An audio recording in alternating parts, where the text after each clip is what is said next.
He's like, no. They're like 80% muscle.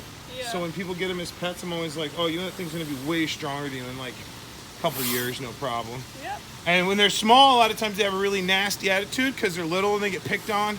So they got to kind of be like the toughest out of the whole bunch. So when they're little, sometimes they're just full of just piss and vinegar. And that one is no exception to the rule. He's like, no. He's hissed and made more noise than the big one would have the whole time. They said, stop! Be good.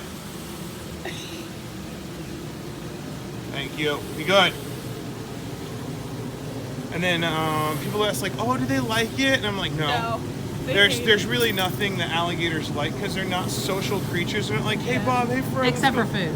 Yeah, but that's they still don't like to share their food.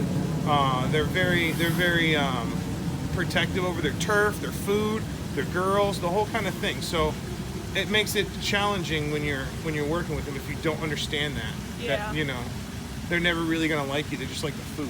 They just want you to feed them, leave them alone after that. You sound like Pineapple when he's in a bad mood. Who's Pineapple? The blue-tongued skink. He. They can be mean too. Oh yeah. Yeah, I took my nephew to the reptile expo, and we were going through the blue-tongued skinks, and he wanted one. He's like, I really want one. They're I'm like, so cool. Are you sure? And he got like this little baby, and it chomped him in Yep. the hand, and he's like, oh, it bit me. And I'm like, do you still want one? He's like, yeah, but not this one. And I was like, all right, cool. Yeah, the babies are jerks, especially. It's like a windsock. You can see all the way down its throat. It's Yep. like,